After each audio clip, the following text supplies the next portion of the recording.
अमरनाथ की यात्रा का शुभारंभ हो चुका है। बाबा बर्फानी के दर्शन के लिए भक्तों का जोश देखते ही बनता है। भक्तगण 9 अगस्त तक अमरनाथ गुफा के दर्शन कर पाएंगे। दर्शन के लिए पहुंचे श्रद्धालु के चेहरे पर आस्था की अनोखी चमक थी। पहलगाम और बालटाल दोनों मार्गों से चढ़ाई कर श्रद्धालु बाबा के दर्शन करने पहुंचे।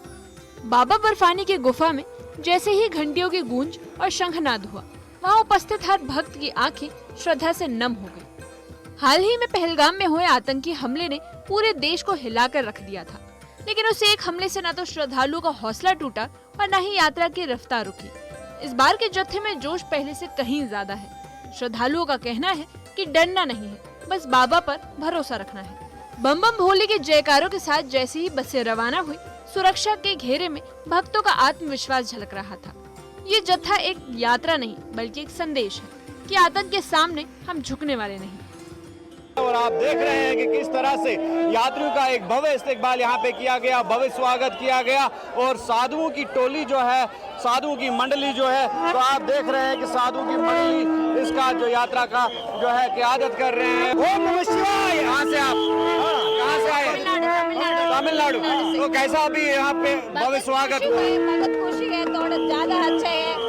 इधर से आर्मी वाला तो सब मुझे तो ज्यादा सपोर्ट करेंगे। मुझे पहले वो आपके भगवान है, फिर अमरनाथ में देखने के लिए ज्यादा खुशी तो हो रही है। सोचा था इस तरह का स्वागत होगा? कभी नहीं सोचा था ऐसे होगा बोल करके। बहुत अच्छे से हो रहा है। किस तरह का एक्सपीरियंस रहा है? बहुत अच्छा रहा एक्सपीरियंस। अमरनाथ यात्रा सिर्फ सुरक्षा और श्रद्धा की नहीं बल्कि सेवा और स्वागत की भी मिसाल बन चुकी है। बालटाल और पहलगाम के बेस कैंप से लेकर टिकरी, खन्नाबल और काली माता मंदिर जैसे ट्रांजिट पॉइंट्स तक हर जगह यात्रियों का जोरदार स्वागत किया गया। डीजीपी नलिन प्रभात से लेकर स्थानीय डीडीसी चेयरमैन और प्रशासनिक अधिकारी तक खुद मौके पर मौजूद रहे। साफ सफाई, मेडिकल सुविधाएं, ठहरने की जगह और खाना, हर चीज का ध्यान रखा गया। वहीं लोकल दुकानदारों और लोगों ने भी यात्रियों का खुले दिल से स्वागत किया।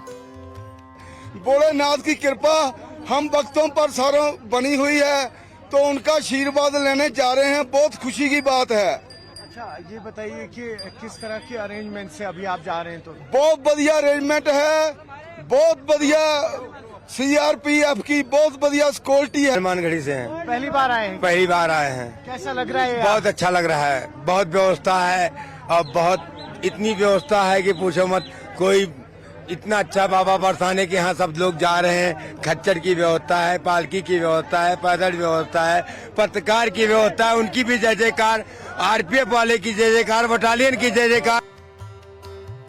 यात्रा मार्गों पर यातायात नियंत्रण और सुरक्षा व्यवस्था बेहद सख्त है। पहलगाम रोड से लेकर बालटाल रूट तक ट्रैफिक कंट्रोल रूम्स, पुलिस चौकियां और हाईवे लगातार गश्त कर रही है। ट्रैवल एडवाइजरी का सख्ती से पालन करवाया जा रहा है, जिससे किसी भी तरह की भीड़ भाड़ या अव्यवस्था न हो। हाईवे पर सीआरपीएफ और पुलिस की जॉइंट पेट्रोलिंग चल रही है। यात्रा मार्ग पर सीसीटीवी और ड्रोन कैमरे से हर मूवमेंट पर नजर रखी जा रही है। हर जगह quick response team alert mode में है।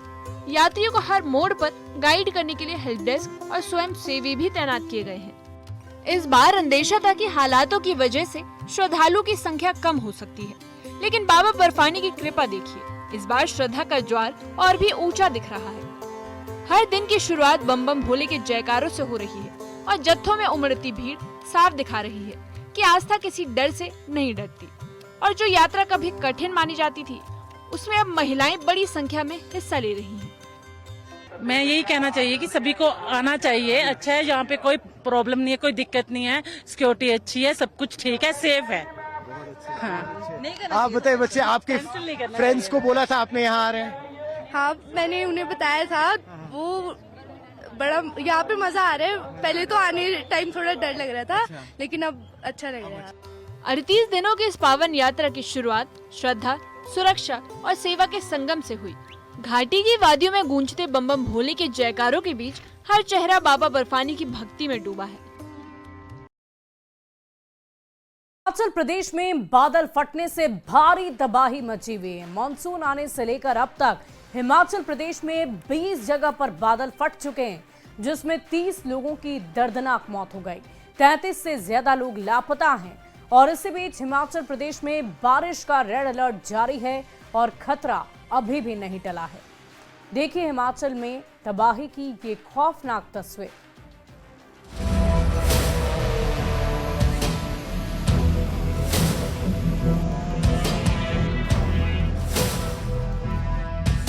हिमाचल में तबाही, बादल फाड़।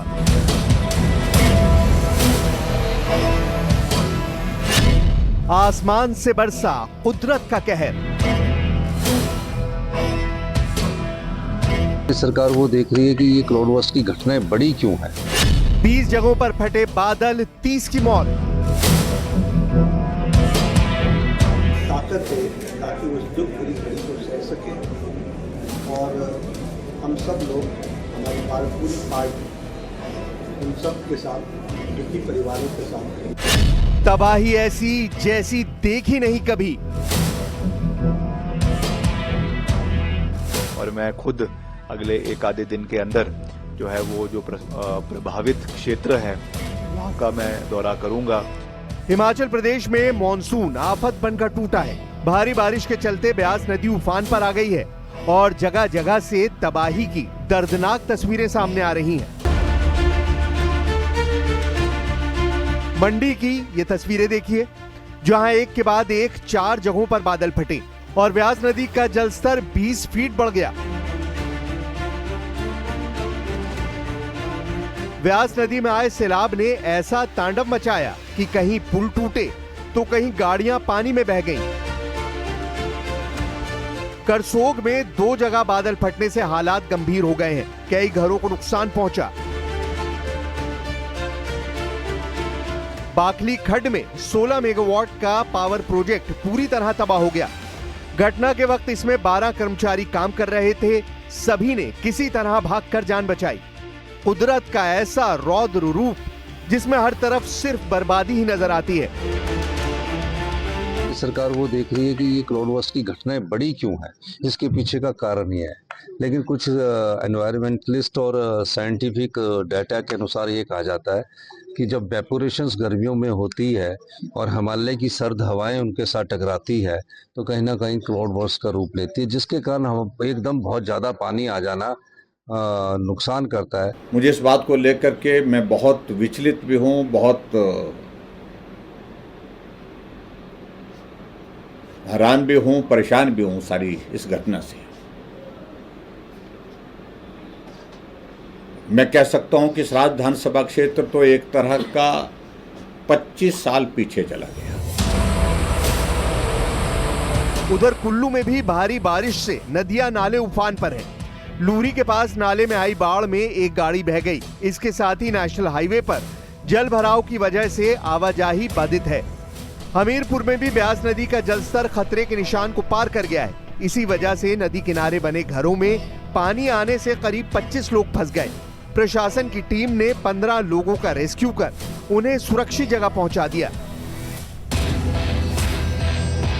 हिमाचल प्रदेश के मुख्यमंत्री सुखविंदर सिंह सुक्खू खुद मैदान पर रेस्क्यू ऑपरेशन का जायजा लेने के लिए उतर चुके हैं।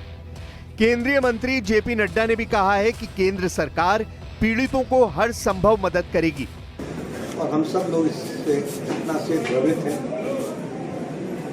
ईश्वर जिनकी जानें गई हैं उनको, उनकी आत्मा को शांति दे और परिवार वाले को ताकत दे ताकि उस दुख भरी घड़ी को सह सके और हम सब लोग, हमारी पूरी पार्टी उन सब के साथ, दुखी परिवारों के साथ। मैं भी काफी नुकसान प्रदेश के अंदर हुआ है, पर्टिकुलरली जिला मंडी में और कुछ कुल्लू के सेक्शंस में इसमें नुकसान जरूर हुआ है और हमारे कई ब्रिजेस भी उसमें बह गए हैं, कई सड़कें बंद है और करीबन 200 से 250 सड़कें आज भी प्रदेश के अंदर बंद है। पिछले कल 500 थी, कई खोल दी गई है। आज बरसात कम हुई है तो इसलिए इतना नुकसान आज थोड़ा कम है, मगर फिर भी हम लगातार उसका प्रयास कर रहे हैं और मैं खुद अगले एक आधे दिन के अंदर जो है वो जो प्रभावित क्षेत्र है वहां का मैं दौरा करूंगा।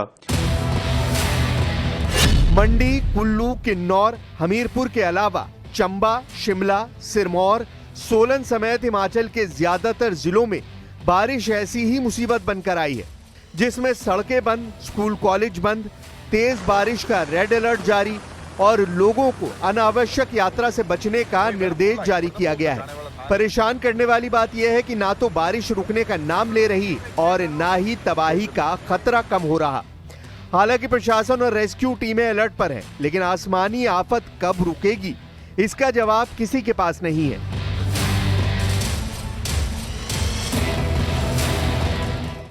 और स्पेशल रिपोर्ट में अभी के लिए बस इतना ही। आप बने रहे न्यूज़ 18 बिहार झारखंड के साथ।